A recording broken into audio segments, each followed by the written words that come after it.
Really? Yeah. Like all my weeks are busy. Yeah. I feel like I'm like working my way toward a summer vacation that I don't have. You know what I mean? Like I'm like, final push. Finals are coming up, and then I'm out for the summer. But I'm not. Right. That's There really is funny. There's no summer on the vacation. other side. No, it's just.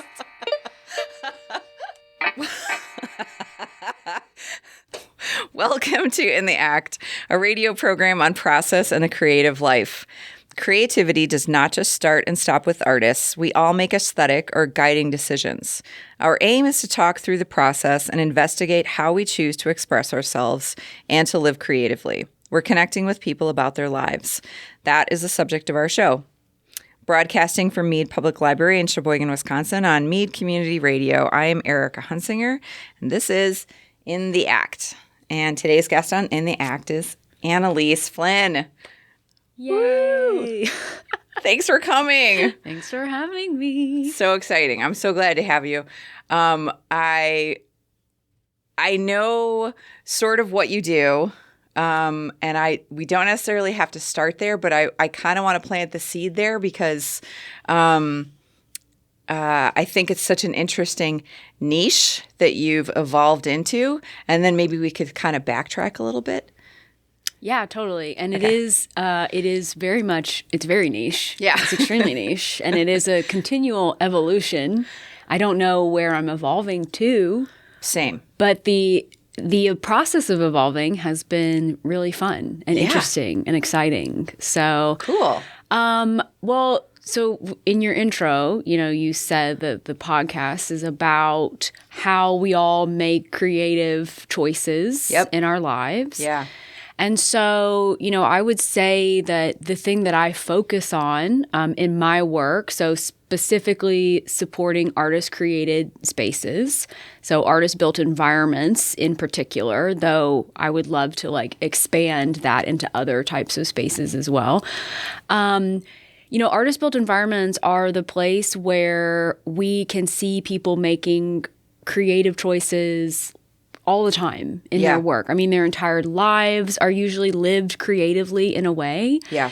And I think that one of the things that really drew me to this field in particular is because they're such good examples of expanding how we think about creativity and how we think about how we creatively engage in our own spaces and in our own lives. Yeah. Because so often the work that these artists are making are not understood within our canonical thinking around art making. Ooh, canonical. You know what I mean? It's not like an artist using oil paint and making flat work that hangs on a wall in a museum. It's not that. Right. It's people who are often but not always using found objects and creatively repurposing them into ways that fit their own aesthetic and fit into their own lives in a way that excites them. Yes. That we don't typically see within museum and traditional art settings. Absolutely. Yeah.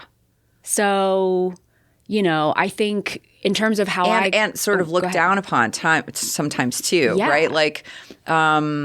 The idea that, and I still hear this with artists too, who have been trained. It's art is the painting that's on the wall. Art is these very, very strict guidelines of what art is supposed to be. And it's so interesting because that has been dispelled and we've moved on from that since, for over 100 plus years, and so it's so special that this community and that you're focusing on people mainly who have been self-taught, mostly, right? And that they are engaged with materials that they're using every day or around them, edited. Yeah. Mostly self-taught, not always, but mostly self-taught. And, I think one of the things that's really exciting about that work is you can look at it and say oh, like what are the creative ways that I impact my own space? And like what can I take from this? And how can I creatively reuse materials in the way that some of these artists have? Or how do I just sort of like expand my value system in terms of like what is useful and what is not useful and what is beautiful and what is not beautiful, even if I don't, you know, go home and make something out of a tin can. Like it can still expand my worldview and the way that I support the creative choices of other people. Absolutely. And I think part of that equation has to be about like that suspending judgment of because I think sometimes when you're looking at objects that you might handle every day, like a tin can, like aluminum foil or, you know, the rocks around you or cement, like these everyday sort of materials, it has tended to lessen what, to allow the expansion, like mind expansion of like, this can be art too. Like you have the accessibility as well. Yeah. What do you respond to in your environment that can be used that way? Yeah. Right. And like, I know we've only been sitting here for like 3 minutes, so not to get right into it, but do it. Capitalism wants us to all be the same. Like capitalism doesn't want us to reuse the tin can. No. Capitalism wants us to buy a new tin can. Right. You know, capitalism, you know, in the system that we're in, like we're looking at sort of like mass hegemony, like mass homogeneity. Yeah. Very clean, you know, trends. Yep. Trends. So we continue to be like, oh, everyone's got a white kitchen now. Look at it. It's so beautiful. I need to have a white kitchen, right? You know, with all these like things from Pottery Barn in it. And so we receive these constant messages about how, and under, you know, globalization too, and with social media and Instagram and Pinterest, like we receive these messaging, all this messaging of like, this is what your home should look like. Right. You know, this is what your space should look like. This is what you should look like. And so often, not just artists who are creating environments, but artists in general are showing different pathways to that. And I think sometimes when you're receiving all these other societal messages, it's hard to break through that. Yeah. You know, and it's easy to look at some of these spaces and say like, well, that's junk. Yeah. Or like, I would never do that to my yard. Right. Because I have a very neat lawn. Right. With a row of hostas, you know? And there's nothing wrong with that. But I think through supporting these spaces, we can show people that there are other ways to live that don't necessarily have to include like having the same kitchen that your friend with the new house has or whatever it is. It can actually be surrounding yourself with the things that you love and cherish and that feed you in a different way versus something that in 5 years you're going to say, oh, this is not trendy anymore. I have to update it and get something new. Yeah. While you were talking, I couldn't help but see the word pollution in my head as a point of reference of like that continuing, like that's a polluted thought even.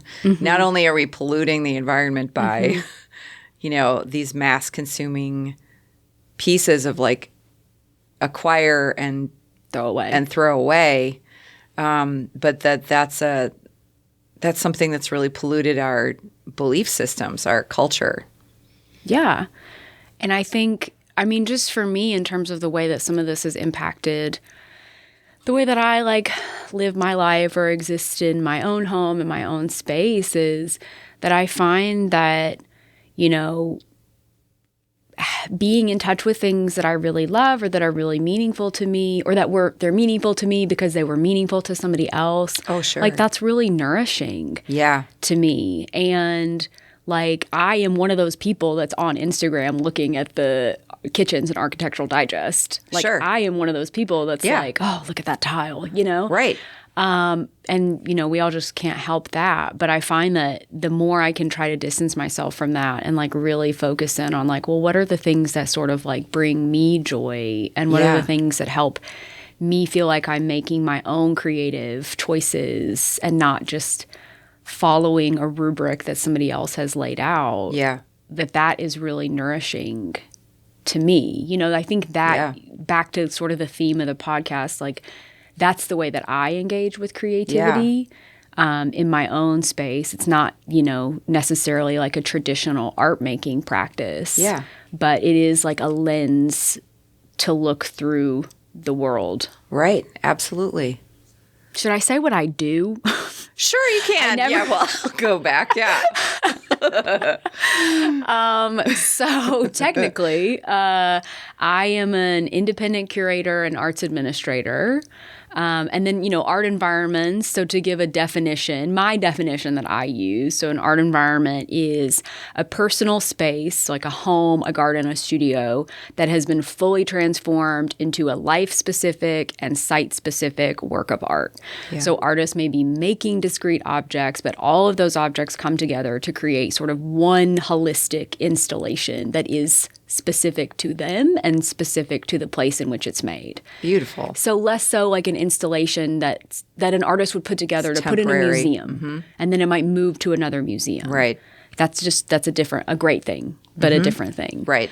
And so some of the roles that I have as an independent person are I manage Spaces Archives for the Kohler Foundation. So Spaces stands for Saving and Preserving Arts and Cultural Environments.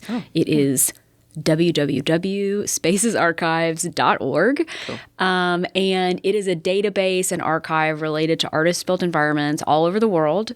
So it's a great way, like if you're interested in this field at all, to go to the website and dive in, and there's like a map feature. I love to use it if I'm going somewhere new and want to see like, oh, is there something cool I can check out while I'm there? A lot of like biographical information, archival documents, that kind of stuff. And then I am also managing a project in Kosciuszko, Mississippi. I'm from Mississippi. Yeah. For an artist named L.V. Hull. So it is creating an art center that is in honor of her legacy. She had an art environment at her home that was a lot of found objects, like dense accumulation, something that I think she was beloved for within her community. But then, of course, there were people that were like, get this trashed out of here, But luckily, the community of Kosciuszko has really, they really wrapped their arms around her. And they, after she passed away in 2008, they salvaged a bunch of her artwork from her home and kept it in storage for a long time. Wow. And then the Kohler Foundation, they came in, they conserved that collection, gifted it back to a new arts organization in Kosciuszko, which is a very tiny town in Mississippi. It's like 7,000 people off the Natchez Trace. And they are creating... Wait, I'm sorry. What did you say? The last part of that? What? Off the Natchez Trace. Oh, okay. I don't know what that is. So it's a scenic parkway in the South, really popular with like cyclists and sort of like heritage tourists. Oh, sure. Kind of folks. Yep. So they're creating a visual arts center in this town. And it'll be the first one in town, the first one in the county. Yeah. Using the work of this artist as sort of the foundation. But there will be, artist residencies and other exhibitions and programs. So, it's amazing because her legacy of work is now enabling this whole new creative entity to come into being. Right. That will bring in artists from all different types of backgrounds and practices and hopefully, not even just visual artists, but like performing artists or documentarians or chefs or authors or whatever. Yeah. Just a way to say like, this is creativity. Let's celebrate all forms of creativity. Absolutely. And let's build on the work that this woman, dedicated her life to. That's fantastic. That's really exciting. And I saw the interview that you did with the two men. That one was for out California. Yeah, Salvation Mountain. Salvation Mountain, and the other guy was helping in. Yeah, he's a board member, and he was a friend of LV's. His name is Yaphet. And then was part of the filmmaking for her with that, or he made a documentary. Okay, yeah, about her. Beautiful. Yeah. So I watched part of that. That was really beautiful, really interesting. And, I have to throw in that, she was African American. And so, and I don't think that there's a lot of like, there aren't as many, I don't feel like, celebrated African American vernacular artists that, particularly then to build like an arts museum around as well. I mean, it's a really historic, amazing elevation of this woman, testament to her giving soul. Like she had 100%. such a really rich personality, it seemed like, as well. Extremely. I am so sad I never got to meet her because she's so funny. Yeah. So charismatic. Yeah. Like it's no wonder that people wanted to support her work. Yeah. Yeah. That's just, it's very exciting. Yeah, and you're right. Like there are a bunch of Black artists in this field, creating vernacular spaces, working with found objects, self-taught artists, a bunch in the South in particular. But there hasn't been as much preservation of those spaces. Because I think especially the fact that they're made with these found objects that it wasn't as easy to do. There wasn't like as much of an understanding of how to do it as it is like in the Midwest where we have all these concrete environments. Right. And it's concrete, like still hard to preserve, still has its own challenges. Sure. But upon first view, like definitely feels a lot more permanent and easy to conserve than, what LV was working with, which would have been like shoes and TV sets and children's toys and syrup bottles, things that are not going to survive very well outside. Right. So, compromises had to be made in that project. Like the friends group that initially came in to take the work, they couldn't leave everything outside. They had to package it up and take it in. Wow. And so when the Legacy Center opens in the fall, the objects will be on display inside. Like we can't, put them back. You can't put the syrup bottle back outside. Right. So we're going to have to figure out other ways to sort of evoke that work outside. Gotcha. Interesting. Well, I'm really surprised that the turnaround for that is going to be in the fall, that it'll be open. It's really exciting that it's, it's really exciting. Yeah. Well, partially open. Partially open. Yeah, that's the goal. Because the campus has, it's 4 buildings, and then including her home. Or 4 buildings plus her home, so 5 buildings total. So we're hoping to have one of the buildings, like the main exhibition building, open in the fall, and then the construction will continue on the rest of the site. Excellent. Yeah. How are you feeling? Good. Yeah. How are you feeling? I'm good. I'm like bouncing around in my head, like into spaces. Yeah, I have questions. Great. Well, maybe I have answers. Maybe we'll figure them out together. Okay. Welcome back to In the Act. I'm Erica Hunsinger, and we are here with Annalise Flynn. Thanks again for being here. Thanks again for having me. And we were just talking about spaces and LV's space in Mississippi and the arts administration or arts building and museum that's going to happen and museum campus, it sounds like, really pretty exciting. And I was under the impression that Spaces was localized to the United States or North America. I didn't realize that it was a worldwide digital resource. Yeah, so the guy that founded Spaces, he was a photographer named Seymour Rosen. And, the view at that point, he first got interested in the field in the late 50s, and then, his interests continued, and then Spaces was founded in 1978. And there were regional pockets working on sites in their area. So all in that mid to late 70s time, you have Seymour in California doing work at the Watts Towers. You have Ruth Kohler and the Kohler Foundation doing their first preservation project on an art environment in 1976 at Fred Smith's Wisconsin Concrete Park up in Phillips in the Northwoods. You have folks in the 80s working on the preservation of Passaquan in Columbus, Georgia. You have the Kansas Grassroots Art Association doing work in Kansas. And so these regional, not really institutions, but small organizations, individuals start communicating. Yeah. And, the understanding grows that this really is a countrywide, nationwide, and then also a worldwide phenomenon. Because at its most basic, it's not complicated. It's just artists creating spaces. Yeah. This is a thing that's been happening since, the beginning of time. Absolutely. And sometimes it's to very bold, outdoors, visible degrees. And sometimes it's things that we'll never know about because it's domestic spaces. It's the insides of people's homes, and there's never anything on the outside that makes somebody stop and knock on the door. And so we just will never know. Right. Yeah. Yeah. And it's so interesting because it's that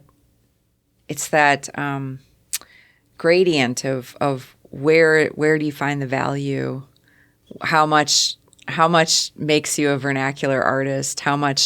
Where do you become an artist?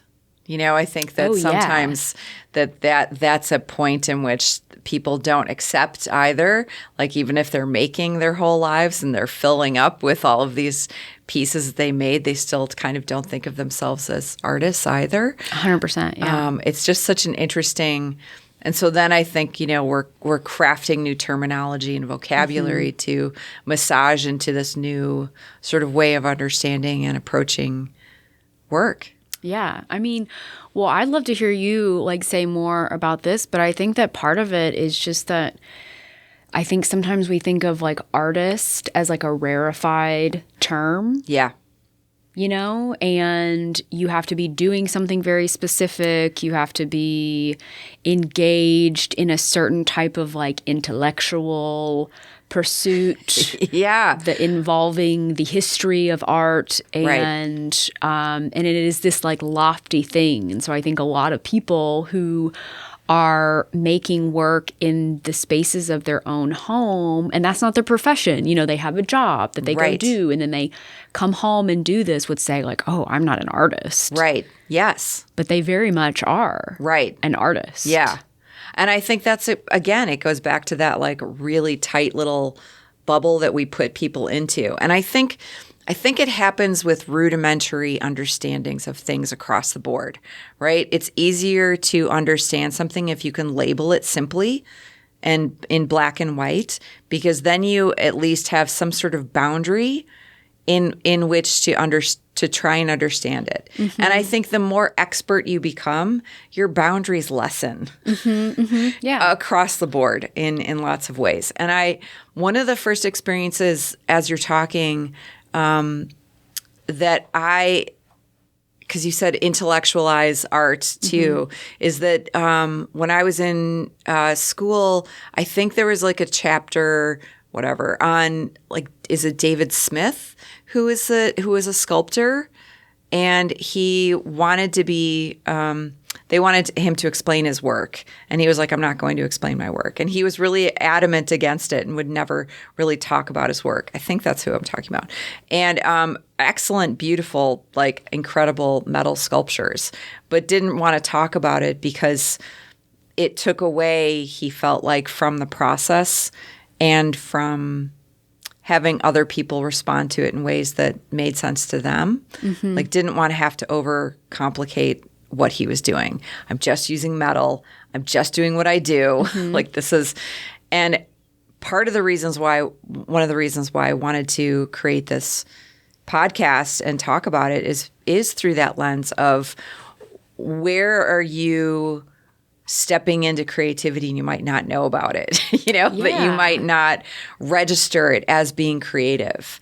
If you're, I always use the same examples over and over again, but like, how you dress up your bathroom or how you plate your food or, how you apply makeup or trim your beard or, how you tie your shoes. There are these minute things to when something very difficult in your life happens and you have to be creatively thinking about this wasn't the trajectory that I'm on. And now I have to flip the script and figure out another way to approach this and be okay in my life. Like that's a creative thought too. And so like the breadth and width of what creativity is, we all encounter it. We deal with it every day. We, and approach it every day. And so and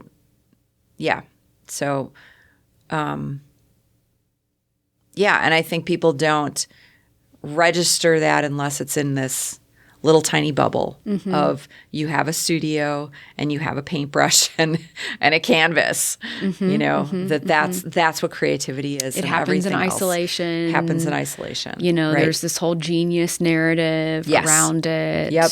I think this is exhausting. It is exhausting. It's very white male, Picasso, Monet, European Jackson Pollock, sad, Right. The tortured artist. Too. Yes. Yeah. And I think like that's one of the things I love about art environments in terms of thinking through the scope of art and creativity at large is there's such a great entry point into creativity. Yes. Yeah. It's such a, like, there's so many people doing this kind of work within their, like, these communities. We have an art environment in Sheboygan. It's on 8th Street. It's right up the street. It's in a guy's front yard. I don't know who he is. I don't either. But it's happening right there. Yeah. And I think like one of the things that I personally have experienced is that I think everyone knows of somebody doing this in their hometown, most people. And it's when you get that perspective of like, oh, like they're making art. It's like a big light bulb moment. Right. This happened for me in Memphis. Like I'm from Mississippi, but I'm from a suburb of Memphis. Okay. And it actually wasn't until I came here to Sheboygan, it's been a long time ago, but I was talking to Karen Patterson, who was the curator at the Art Center. Yeah. And she was talking about a site in Memphis that I had only ever heard of through like sort of the rumor mill and local negative folklore.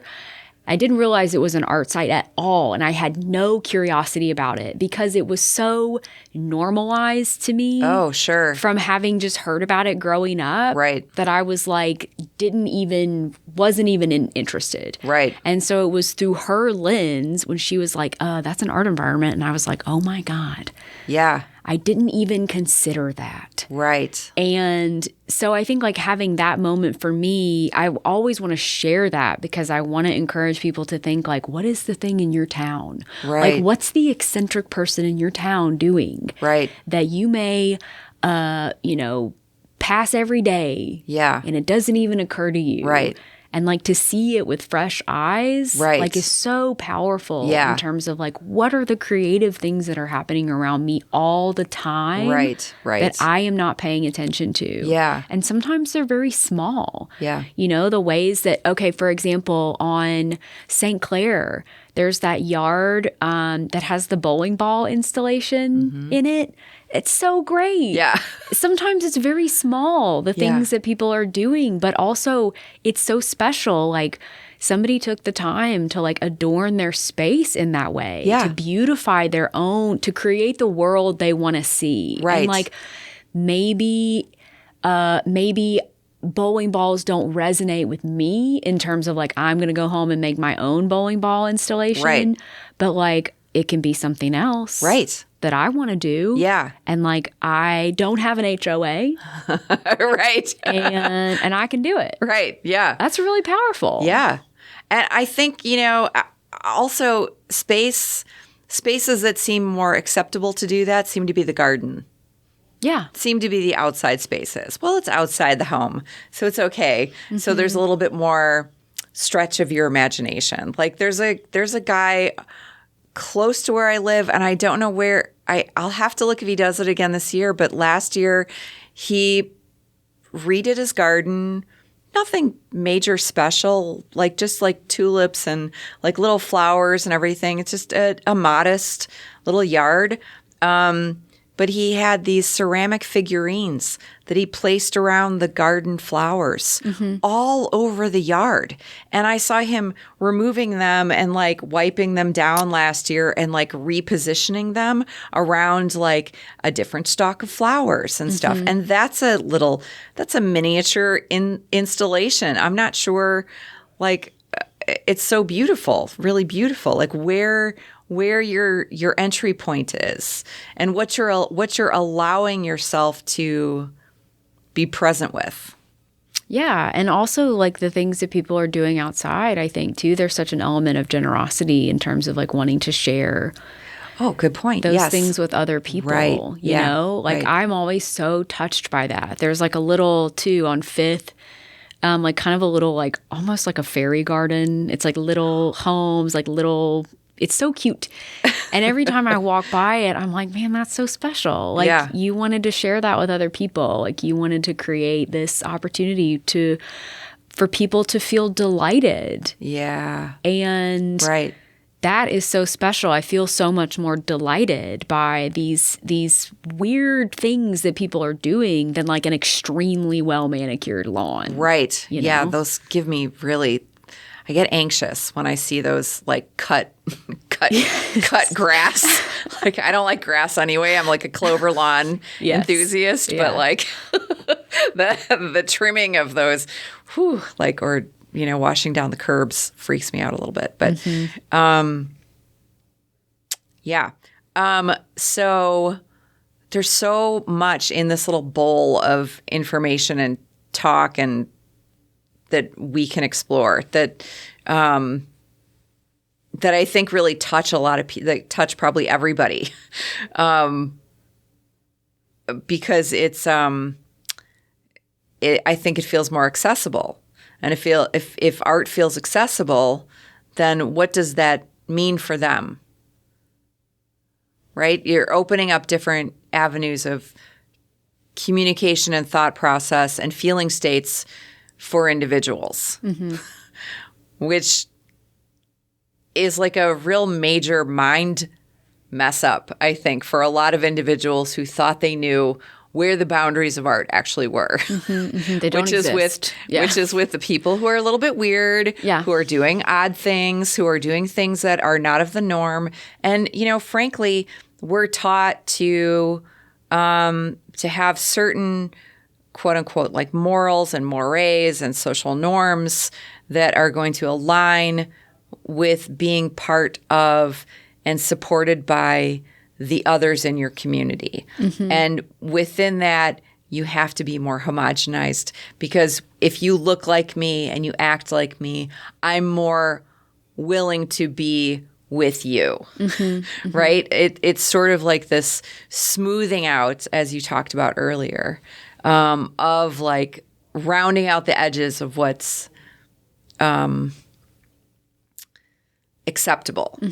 And these are areas and places that we're talking about and experiences and actions that are kind of against the grain of that, to elevate it and to show that there's value in your own experimentation, in your own objects that resonate for you, that all of those things have value, and that someone else, like Architectural Digest or whatever design person, telling you what you're supposed to do sort of can eliminate the feelings of being okay with that process. That was a long-winded thing, but yeah. I mean, you know, I think like part of it is just how do we all absorb this work and use it to make ourselves a little bit more free? Yeah. Right. In whatever way that manifests for you. Absolutely. You know, Yes. and it doesn't have to be in like a visual art way. It can be in a lot of ways. But I think for me, to boil it down, you know, I see what these artists are making, and I see the way that they have dedicated their lives to these places. Yeah. In a way that, like, you know, Salvation Mountain, for example, Leonard Knight created a mountain out of a desert ridge using Adobe and paint. He spent 28 years doing it. He lived out of a van.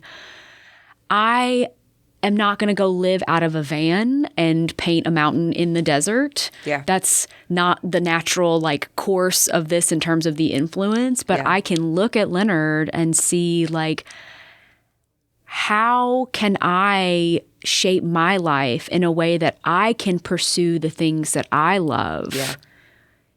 And even if I am able to have just an ounce of the dedication and the drive that Leonard had, like, I can do anything. Yeah. Right. You know, Yeah. I can do anything. Yeah. And it can look any way. Yeah. And I think, like, for me, like, I've put some thought into how did I get here? Yes. Like, how did I end up focusing on this? Because it is but isn't very niche, you know, and it's seen as being very specific. And I didn't grow up in a household with artists. Like, that's not my background at all. And I think part of it is that, you know, I grew up in a place, and I think most places are like this, so I don't want to, like, be like, oh, specifically the South is like this, because most places are like this. But I grew up in a place where there's a very specific rubric to follow in terms of how to be a woman in the world. Yep. And these are the things you can do, and these are the ways you can look, and these are the ways that you can interact with people. And it was extremely narrowly defined. Sure. And I think, like, when I first started looking into this work, it wasn't apparent to me at the time. You know, like, I didn't have the self-awareness at the time to see what was happening, or, like, what my attraction was to these spaces. Yeah. And I think, like, I've realized, and I'm, you know, constantly in a place of realizing more things and evolving in terms of my relationship to this work. But I think it was that part of it of, like, there are other ways to be in the world. Yeah. And there are other ways to be free. And I'm still working on that. Yeah.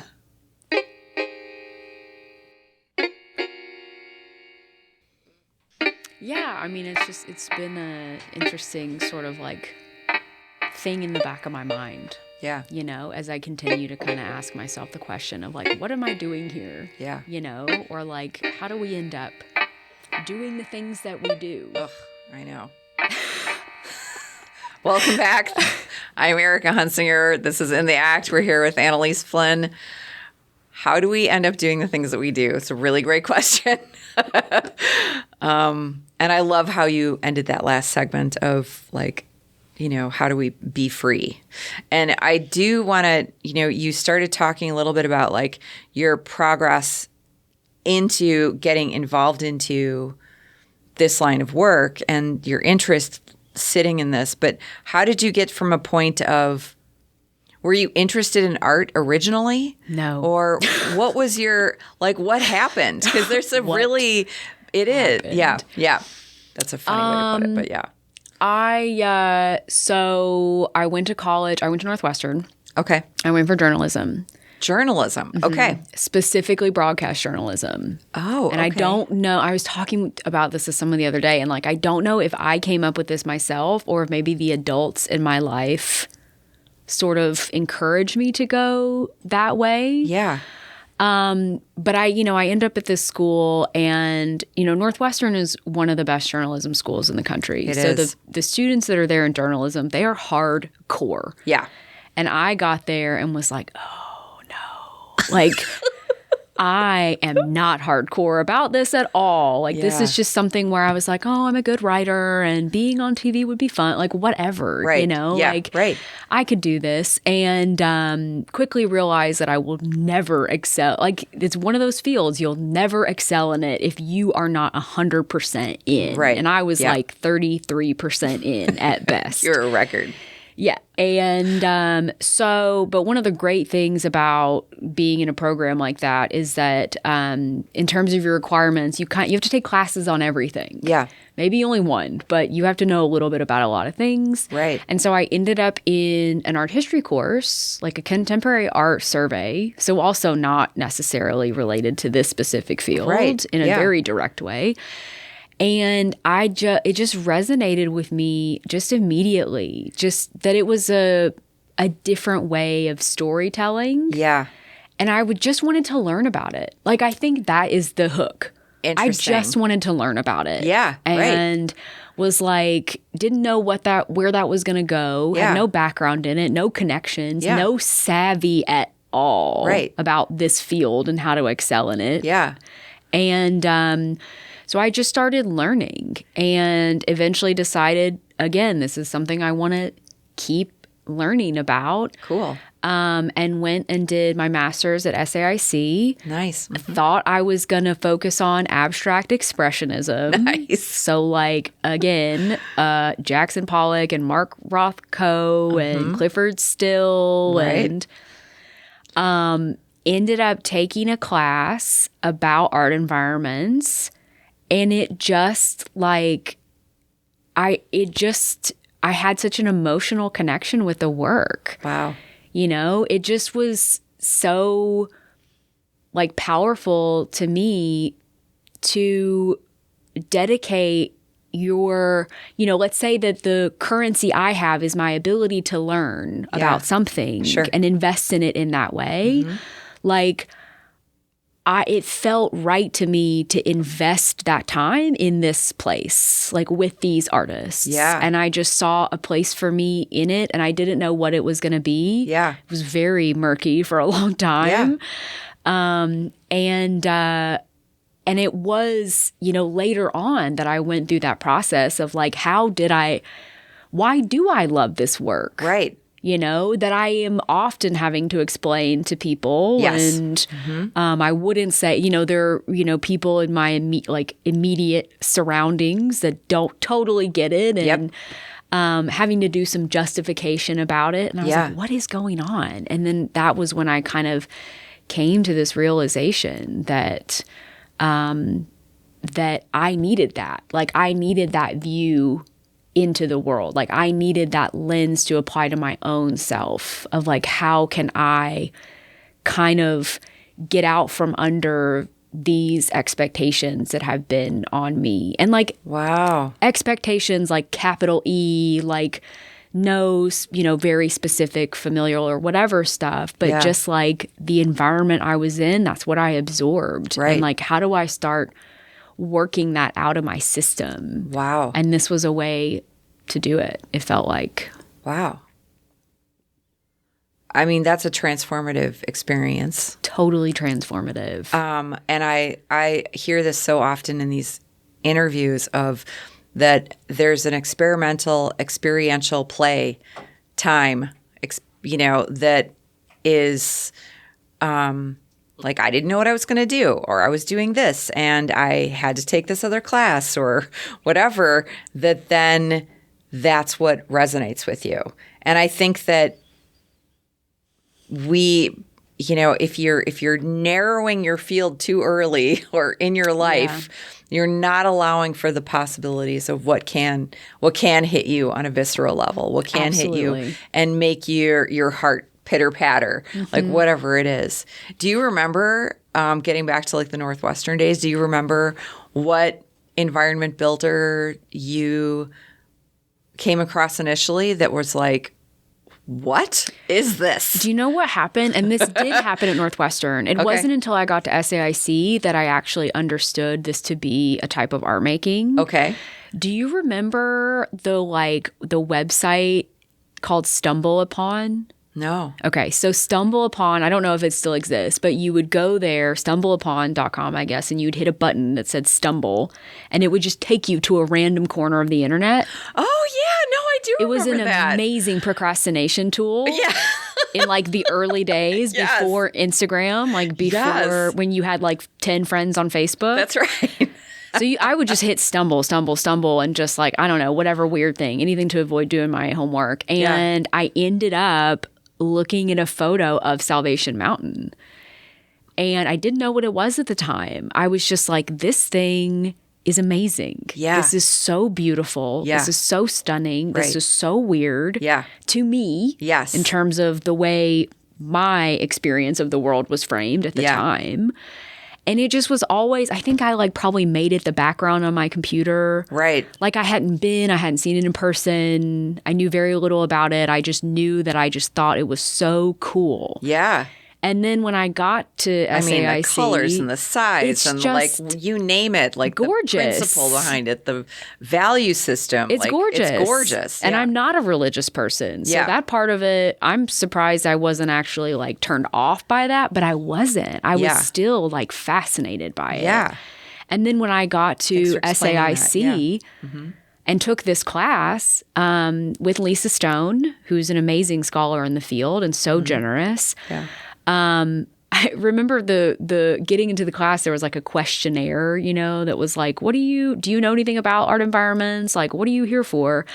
And I remember writing down, I like thought I was like onto something. And I was like, I know about this place called Salvation Mountain. And I think that might be an art environment. And it's like, it turns out like, duh, it's like one of the biggest examples like in the field, period. Right. But that's what happens when you're starting out. And it's okay. You're right? I'm like, have you heard? Right. Do you know about this place? Yeah. And then that was, and it was at that time that I realized like, oh, wow, like I can study this. Like this can be something where I'm able to make a contribution and I'm able to take, the skills I have, like research, writing, administrative, whatever, and like funnel it into this thing. And so that's what I ended up writing my master's thesis on was Salvation Mountain. And I did myself the biggest favor because I wrote about something that I loved. Yeah. And there were times when the doing of that project was a slog because of what it was. Yeah. But I always loved learning about it. Right. It took some time coming out of school to like figure out where I was going to land. Yeah. There were some dark days. Yeah. In terms of being like, how am I going to get into this field and what am I doing? And should I just be a yoga teacher? Like, I don't know. Right. Yeah. And, I kept at it. It's an important part of time, and it's an important part of creativity in people's lives is those difficult spaces when things seem murky, I think is the word that you used earlier. And that so what was the driving factor then, or what shifted, if you can kind of help identify, because I think that helps all of us. Like what was it then that steered you? Or things that steered you, because it's never just one thing. I would say I am a person who's not very good at doing things I don't want to do. So I just kept at it because I knew what I wanted to do and I knew what I didn't want to do. Right. Yeah.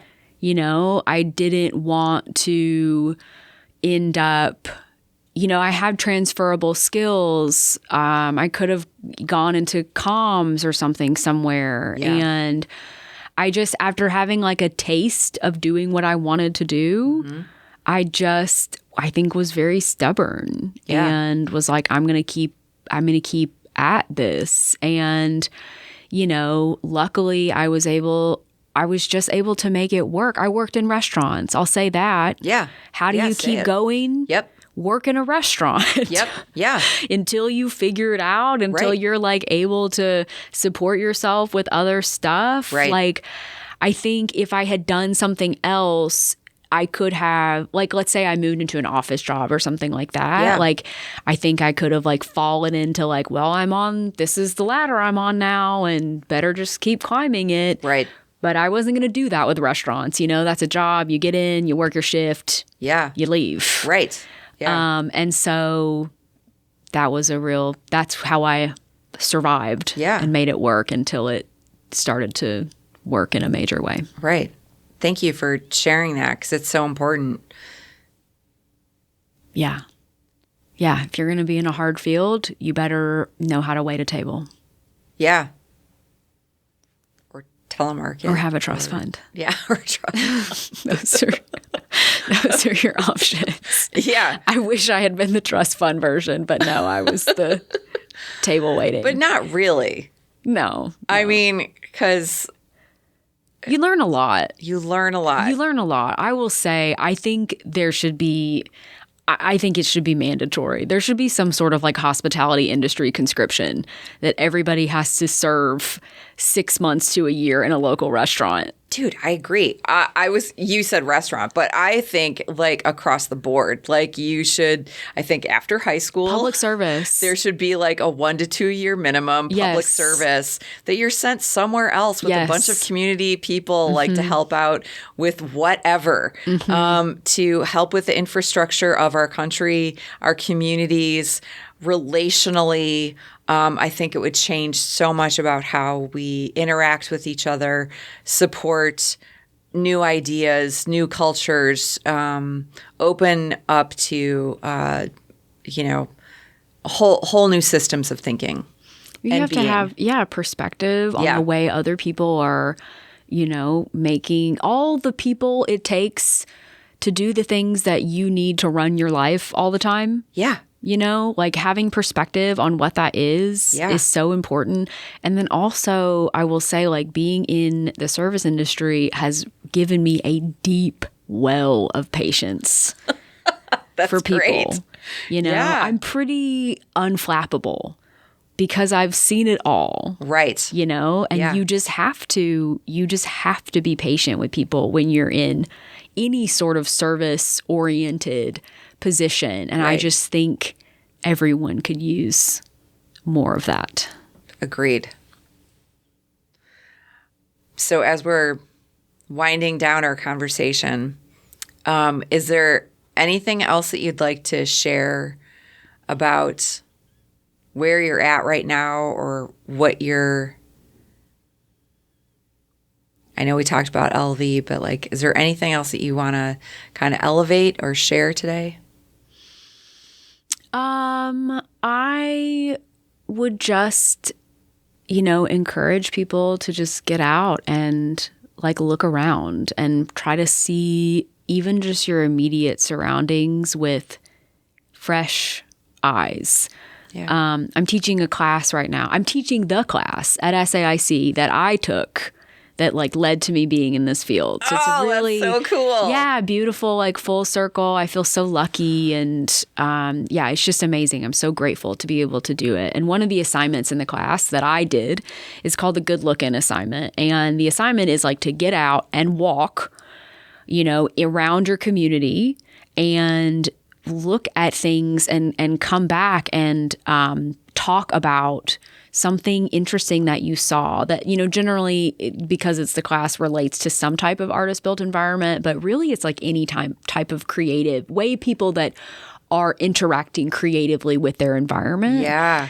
And, I just like do your own good looking assignment, you know, like get out there and see like what is the way that like my neighbor has like decorated their yard or like what's that sign they put in the window or like look at that really interesting house color. Like it doesn't, I don't love it, but it's cool that they went for it, you know, whatever it is. And I just like guarantee that if you start intentionally engaging with the world in that way, I think you'll like just be a lot more delighted by people in general. And like, couldn't we use some more delight?